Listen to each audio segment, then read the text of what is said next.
Hello dear friends, welcome back to another video tutorial from my channel Biology @Priyojit.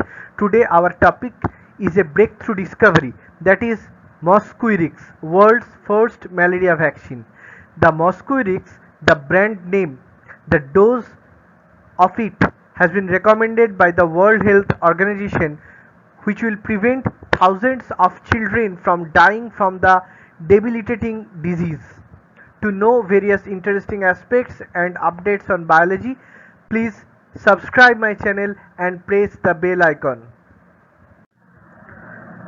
WHO, that is the World Health Organization, has come out to endorse the world's first malaria vaccine and recommended it to be used on children across Africa. On last Wednesday, WHO Director General announced the recommendation and called it a historic moment after its expert advisory group endorsed using the malaria vaccine. The RTS-S or Mosquirix was developed by British pharmaceuticals GlaxoSmithKline, that is GSK, in 1987. It has been in the making for over 30 years and is the only known jab or only known vaccine that has shown the capability to reduce the chances of contracting malaria. How the vaccine works. When a person is bitten by a mosquito carrying Plasmodium falciparum, the deadliest of the 5 species of malaria parasite that can infect humans, a handful of protozoa in their needle-like sporozoite form entered the body. The RTS-S vaccine stimulates the body to produce antibodies against proteins present on the surface of a sporozoite, but the parasite does not linger in this form for long. In half an hour, it can ensconce itself inside the liver cells or hepatocytes. There it multiplies and within 7 to 10 days later emerges as 30,000 merozoite stage parasite, each invisible to RTS-S induced antibodies.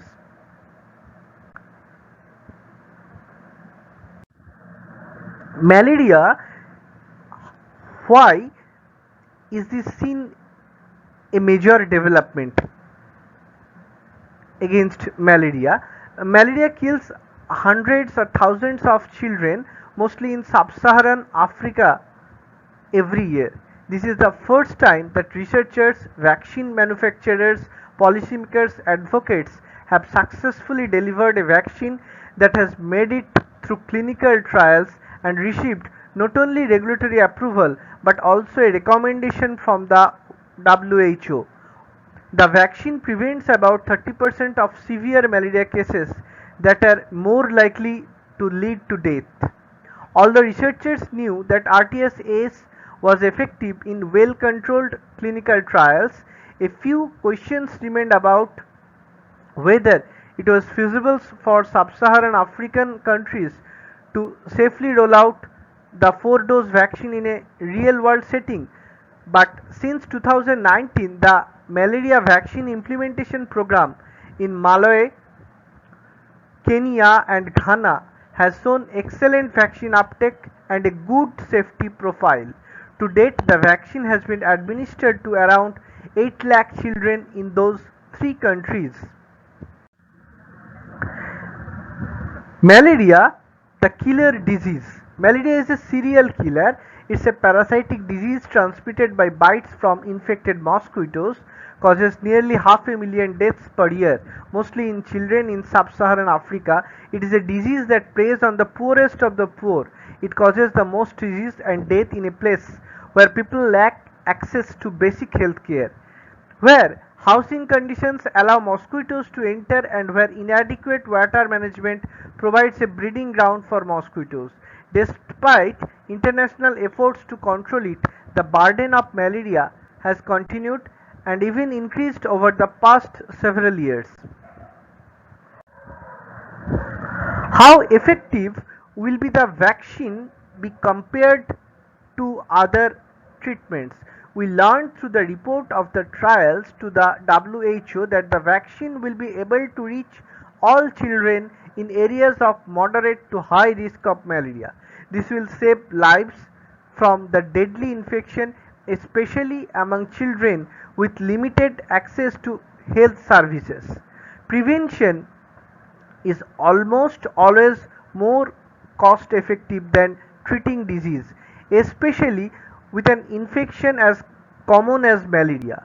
Drugs are sometimes used to prevent malaria, but they have to be given frequently, which is both expensive and inconvenient. In addition, the more often a drug is used, the more likely the malarial parasite will develop resistance against this drug. But the question is, why did it take so long to develop a vaccine? Lack of political will to develop a malarial vaccine certainly played a role in why it took so long. With no real market for a malaria vaccine in resource-rich countries like the US, pharmaceutical companies didn't have a strong financial incentive to accelerate vaccine development. But the malarial parasite is also very complex, and the targets of the immune system are diverse. So developing an effective vaccine was not easy. A vaccine developed against one malaria strain grown in the laboratory generally does not work against many of the malarial parasites that children encounter when bitten by infected mosquitoes, which is why even though RTSS is a good vaccine, it protects against only 30% of infections. If you think about this in terms of the COVID-19 vaccines, researchers developed a vaccine against the strain of the disease that was circulating in early 2020, but now we see that the vaccine does not protect the people quite as well against the new Delta variant. Someday a variant may emerge that completely escape the vaccine immune response. For malaria, there are many variants of many different proteins, so finding a vaccine that covers all of these was a huge challenge.